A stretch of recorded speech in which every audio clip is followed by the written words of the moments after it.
so let's get started. This is the first of our lectures on antepartum, and we're going to talk about safety, security, and then we'll probably get into some nutrition and food and electrolytes.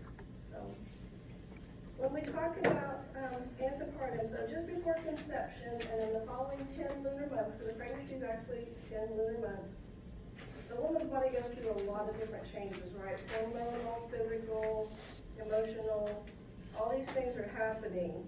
And the physical, psychological, and emotional changes that accompany pregnancy are focused on the growth, development, and then the future enrollment of that newborn into the family. So the growing of the baby and all that, we're focusing on those things when we're doing our antepartum assessments and visits.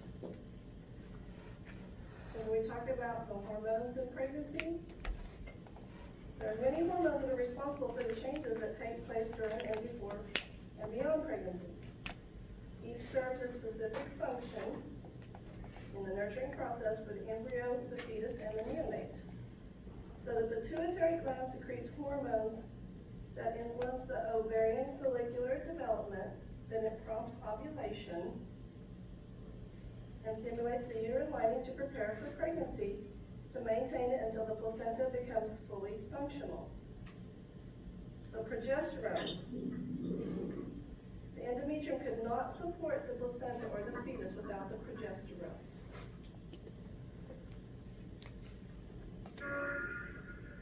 Somebody's mic's on. What page in the book are you on? I've got table 6-1, page 109. Thank you. You're welcome. So on your slide it says relaxin is detectable after first missed period. So your relaxin, it inhibits your uterine activities. You don't want your uterus to be contracting, right? And it decreases the strength of the uterus. So then your progesterone, which is produced by the placenta, this has the greatest role in maintaining your pregnancy, and it prevents spontaneous uterine contractions. It also assists in breast readiness. So your progesterone is the pro-pregnancy hormone, and it causes vasodilation and increased blood flow to all your body tissues. It also slows your GI tract to ensure absorption of essential nutrients for fetal development and relaxes uterine muscle. So I said table 6-1 on page 109.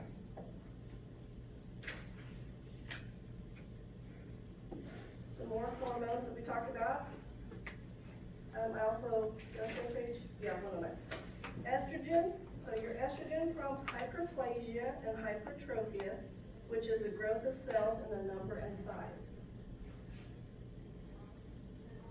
Because of the effects of estrogen, breast tissue enlarges and becomes functional, and the uterus expands, which is a process that allows for stretching of the muscle to accommodate the growing fetus. Your prolactin is for milk production.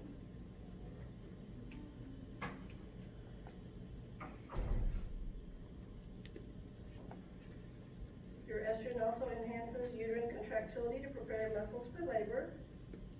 Prostaglandins, those are lipids produced in the female reproductive tract. Decreased levels may lead to hypertension and preeclampsia, as these prostaglandins are thought to maintain a reduced placental vascular resistance. So at term, an increased release of prostaglandins from the cervix causes it to soften and dilate. Some of those things that we use to soften those medications, those are prostaglandins to soften the cervix. So prostaglandin also plays a role in the initiation of labor by getting the cervix ready.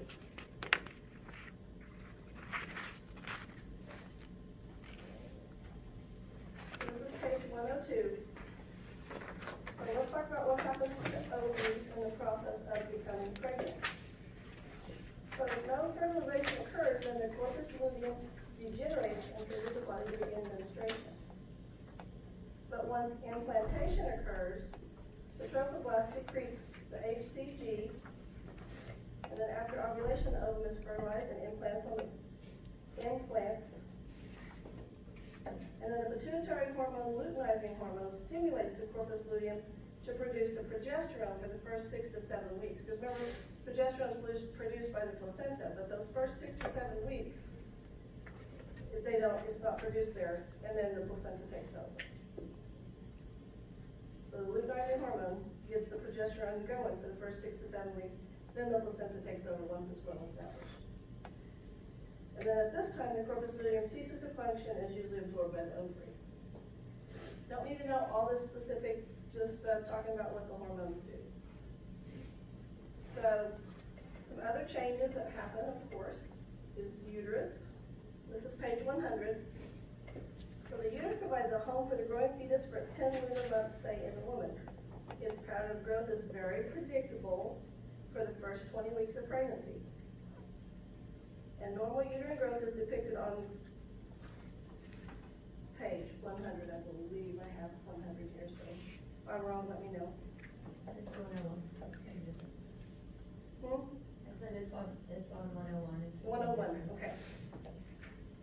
The shape of the uterus changes dramatically. So very early in pregnancy, the uterus is shaped like a light bulb. You know, it's bigger at the top, smaller at the bottom where it comes to the cervix. But as the pregnancy progresses, the uterus gets more rounded and globular shaped as it stretches and brings up the cervix. So very early, it's shaped like a light bulb or an inverted pear, but by the end of the first trimester, the uterus has developed into a soft and large globular structure that has risen out of the pelvis into the abdominal cavity. So it goes from about 1.8 ounces to about 2.2 pounds.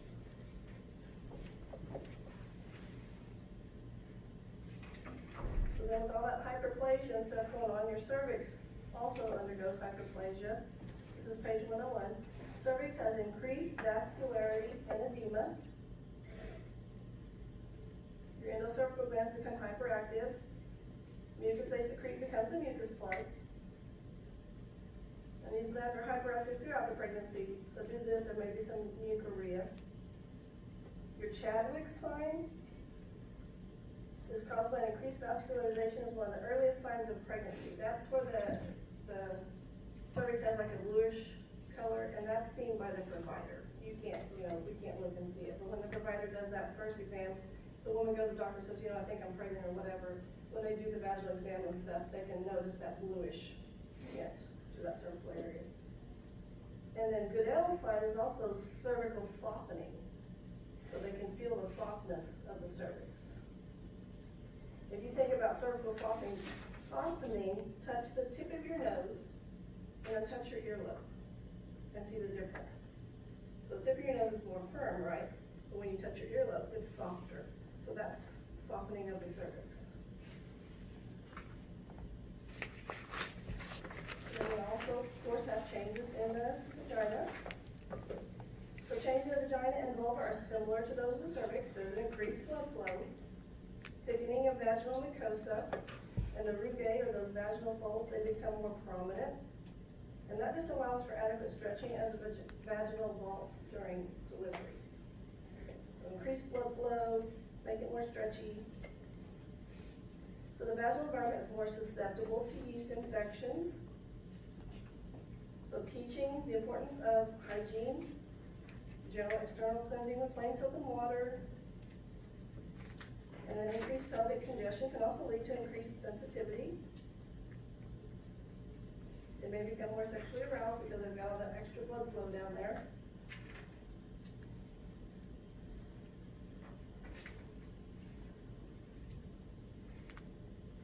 Page 102. So your breasts. Estrogen and progesterone produce a number of changes in the mammary gland. So you've got enlargement, fullness, and tingling are common in the early weeks of gestation. The Montgomery tubules also allow for lubrication of the nipple tissue. So you've got that hypertrophy and hyperplasia, preparing for lactation. You may see darkening of the areola and the nipple, increased nipple sensitivity. Says may be able to express colostrum beginning around the 12th week of pregnancy. So the Montgomery tube is also those large sebaceous glands located in the areola, and they become more prominent. Getting everything ready for that baby. When did you say those do lubricate? Yeah, Montgomery tubules allow for lubrication of the nipple tissue.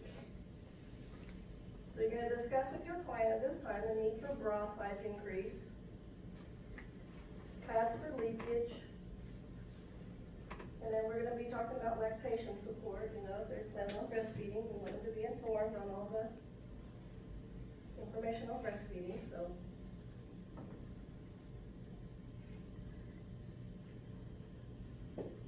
Some changes that occur in the respiratory system, this is page 105. So a number of changes occur to meet the woman's increased O2 requirements. Hypertrophy and hyperplasia, there are those words again, can also occur in lung tissue from estrogen production.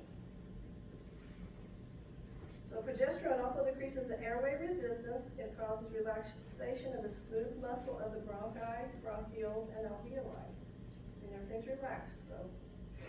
These alterations produce an increase in O2 consumption by about 15 to 20%. And then later on, the enlarging uterus can cause women to have the sensation of dyspnea. And the nurse should assure the pregnant client that these are normal alterations and symptoms. You know, the baby gets up in your ribs, the uterus gets way up there, it's harder to breathe. That's pretty normal. But we always want to remember we're going to rule out any other disease process, right? We're not just going to assume. We're going to make sure they don't have a temperature, they don't have anything else going on. So we know the normal alterations, but we also want to be looking for, you know, could there be a problem? So. And pregnant women often snore.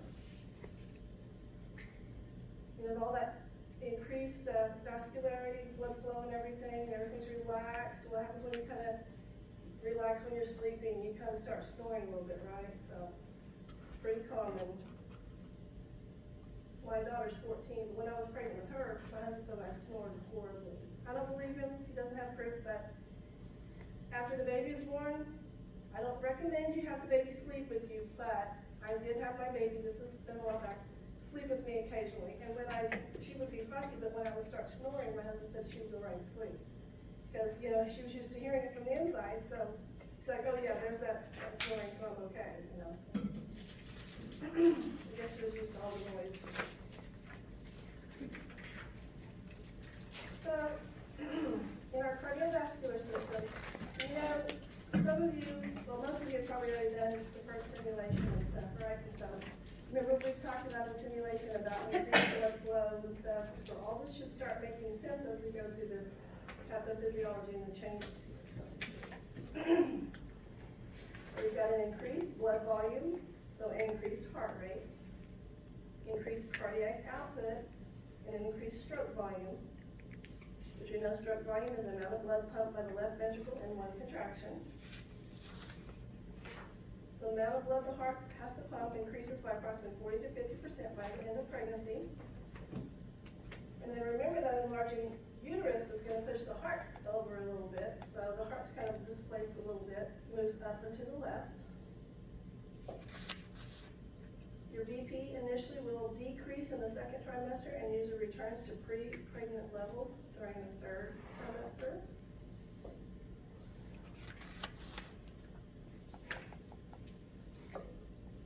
Supine hypotensive syndrome, I think we've seen this before.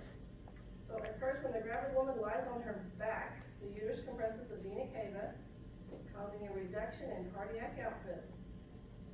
And remember the signs and symptoms of that. What does she complain of? Dizziness. Dizzy, clammy, Nausea. nausea. So supine hypotensive or vena cava syndrome, those are the same thing. This is page 104. It's faintness related to bradycardia if she lies on her back. The pressure from the large uterus exerted on the vena cava decreases the amount of venous return from the lower extremities and causes a marked decrease in blood pressure with accompanying dizziness, diaphoresis, and howling. The way we fix this is we encourage the woman to lie on her left side. Pregnant women can also experience some orthostatic hypotension. We want to encourage our women to rise slowly from reclining position and no prolonged standing.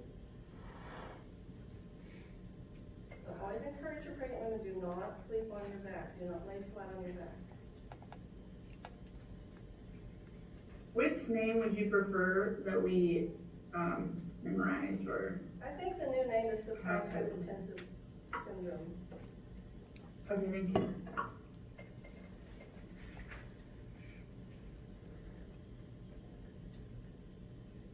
I just want to just double check, is lecture capture on?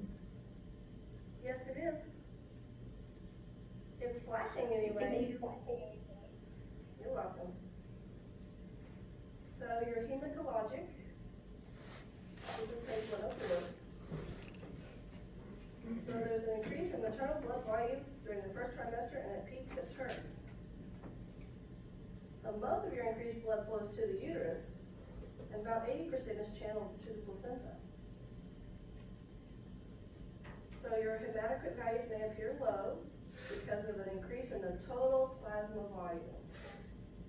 So remember, increasing the total volume may make it look like other things are lower, like anemia and stuff. That's why we actually do labs and we look at signs and symptoms. Are they symptomatic? Because it can be not a true anemia. Plasma increases faster than erythrocytes. And then leukocyte levels increase. And then early postpartum will indicate a high leukocyte count.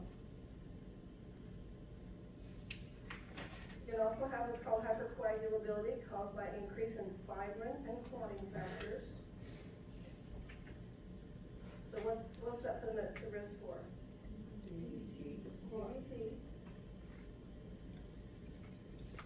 So fibrinogen increases up to 50% and factors increase, causing hypercoagulability that increases risk for venous thrombosis.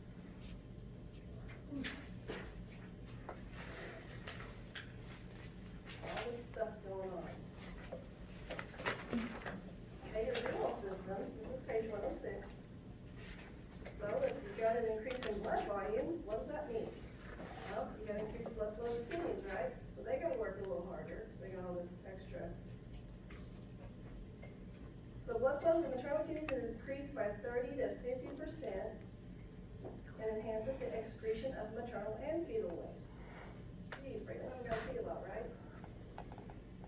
So then progesterone causes dilation of the ureters and peristalsis decreases, causing obstruction of urine flow. So we've got a decreased bladder tone. Another reason I gotta pee all the time. So they have increased potential for urinary stasis and UTIs because the tone of the bladder, what's the bladder? It's a muscle, so it gets the tone and it fills and it empties, but if it's got decreased tone and the urine stays in there, then they're at increased risk for urinary tract infections. Encourage fluid intake of 8 to 10 glasses of water a day to prevent stagnant urine and infections. And we're gonna encourage them to empty their bladder every 2 to 3 hours. You know, don't hold it. Go every 2 to 3 hours.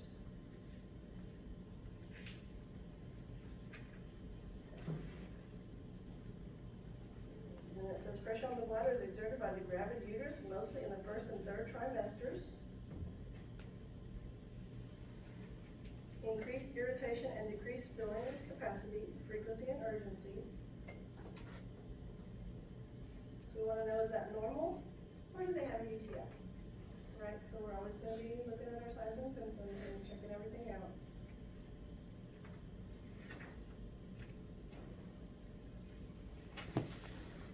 Continuing on the renal. So your GFR, your glomerular filtration rate, is the number of mils produced by the kidneys per minute. And that can increase by 50%, especially in the last 2 trimesters. So an increased GFR.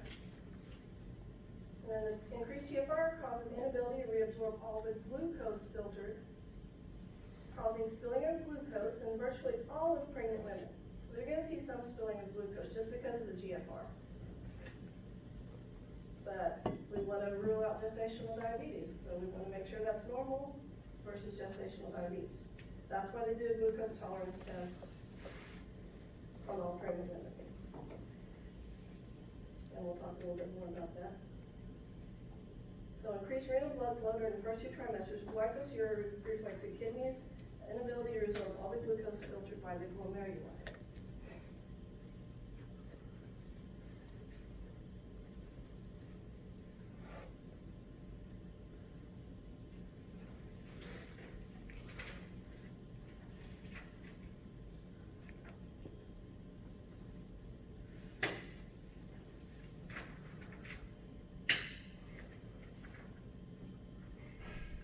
talking about this, I'm gonna put a little drawing on here too, and I'll put this on Blackboard. I don't know if you'll be able to see it, but let's see.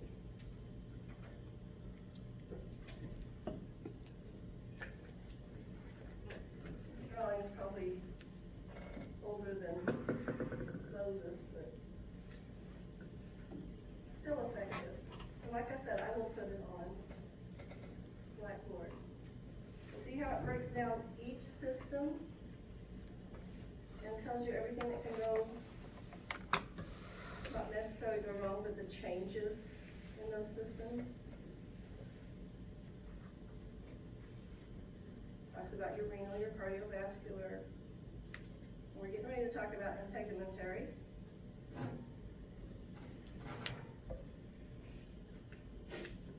So in our integumentary, there's pigmentation changes. There's the linea nigra, or the dark line from the pubis to the umbilicus and above. This is page 107. So your skin undergoes a number of pigmentation changes related to the influence of estrogen. So estrogen is responsible for this. Your moles, freckles, and recent scars may darken or appear to multiply in number. Your chlasma, or your mask of pregnancy, is an irregular pigmentation of the cheeks, nose, and forehead. I don't see that as much as I see the linea nigra and the striae gravidarum, which is your stretch marks, are common, especially over the abdomen, thighs, breasts, or buttocks. Usually will fade after pregnancy. Anyone who's been pregnant knows maybe they might fade a little bit, but stretch marks are pretty much there. So deal with it, right? Yeah, they are the devil. So your body goes through a lot of changes and some of them stay, so.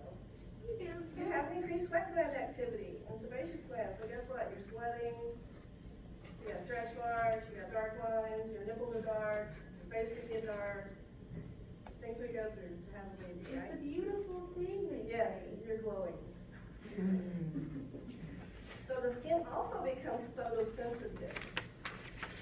And sunburn may occur in shorter time span than usual. That's why we have to tell our pregnant women, hey, you may be able to get a tan right away before, but now your skin has changes, you could burn really easy, so use sunscreen. So we're gonna teach the importance of regular sunscreen and decreased sun exposure time.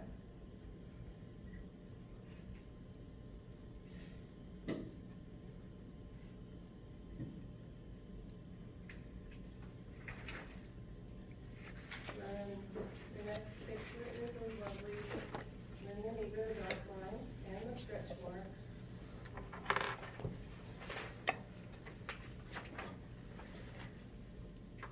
So when we're talking about musculoskeletal, this is page 108. So as the pregnancy progresses, your abdominal wall weakens and the rectus abdominis muscles separate from diastasis recti. With the uterus stretching, something's got to give, right? So this is to accommodate the growing uterus, then the uterus shifts upward and out. So what's that cause a pregnant woman to do?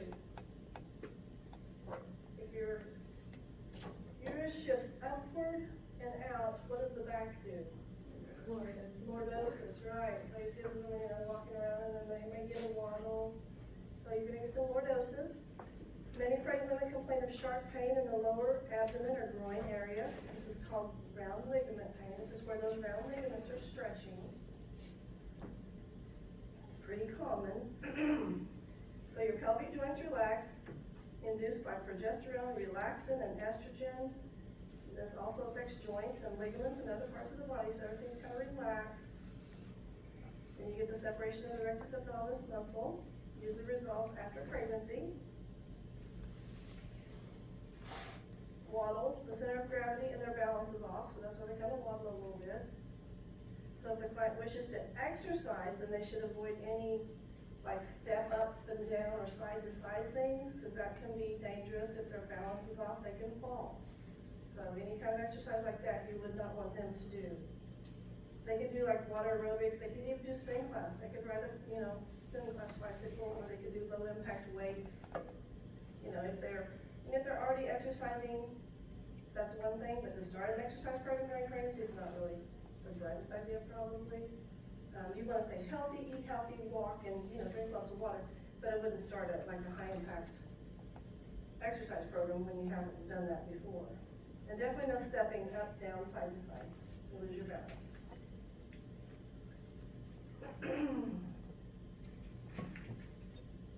So they have that increased lumbar curve. And when we talk about neurologic, there's some compression of those pelvic nerves, when they have that pain from the compression of those nerves. Also, a lot of women complain of like carpal tunnel, ulnar type pain in pregnancy. It's because of compression of nerves. So, and then remember with pregnancy, the gastrointestinal motility slows down. So what's that gonna cause? Constipation. It's another deal being pregnant. So that's why we're gonna encourage fluids as well, to try to prevent constipation. And there's nothing worse than being pregnant and being constipated. It's miserable. We wanna encourage them to increase their fiber, and they can use stool softeners if they need to. Also with gastrointestinal, there may be nausea, vomiting, excessive salivation, heartburn, all those wonderful things. And we have smooth muscle relaxation, which causes slowed gastric and gallbladder emptying, and decreased intestinal motility. Also the cardiac sphincter relaxes. Everything's just kind of chilling and relaxed.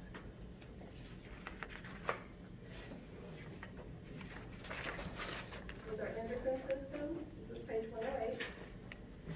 So your thyroid gland changes in size and activity, the vascularity and the hyperplasia, and the increased blood flow.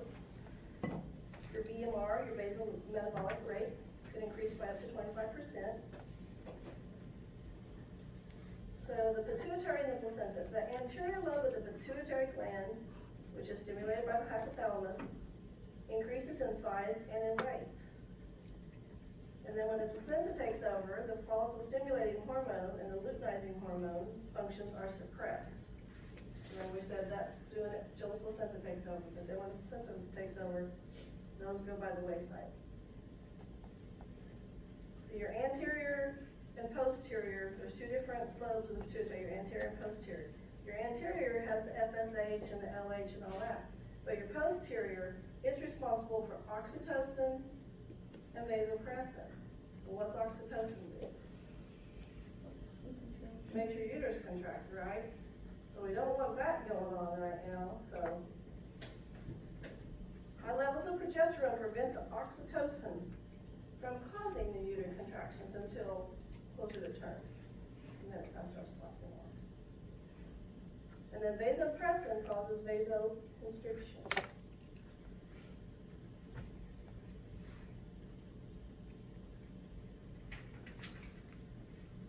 And then your adrenal cortex produces cortisol, which is a hormone that allows the body to respond to stressors.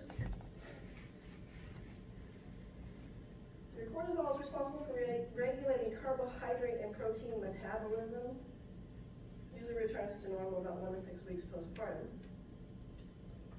So your cortisol is increased during pregnancy because of a decreased renal secretion,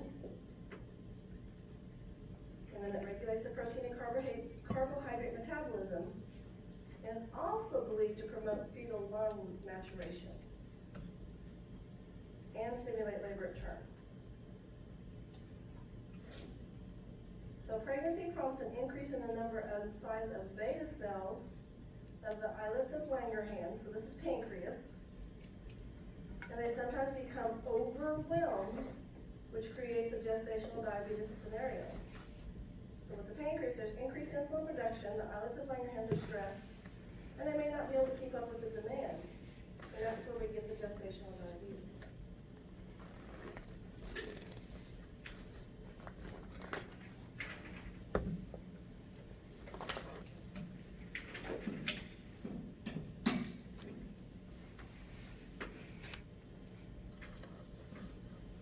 Okay, we have our in-class attendance assignment.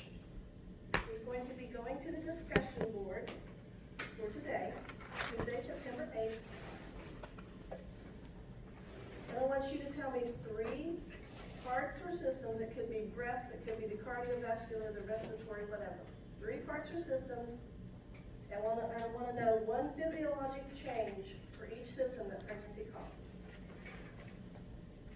So your 3 parts or system, and then 1 change that pregnancy causes. Put that in the discussion board, and that is your in-class attendance.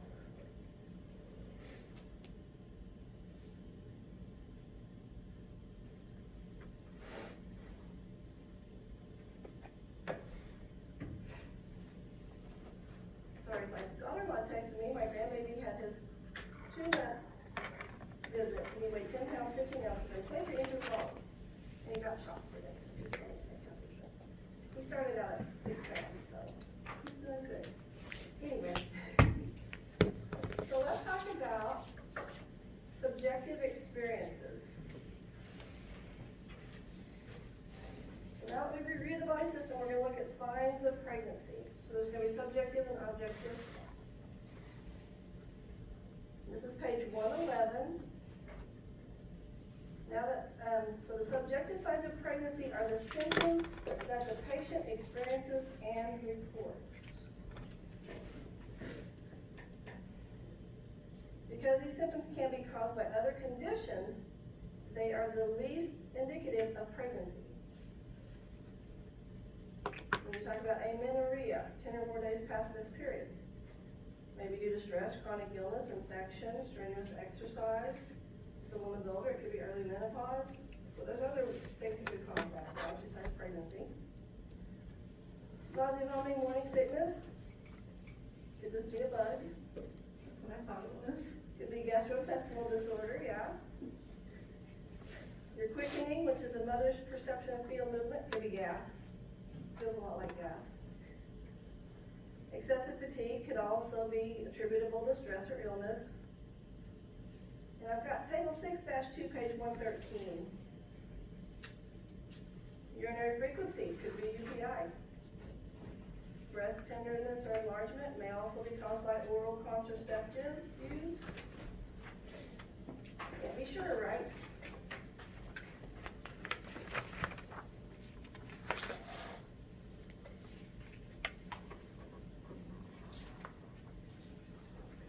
Then we have our more probable signs of pregnancy. This is page 111. Objective signs and symptoms that can be documented by the examiner.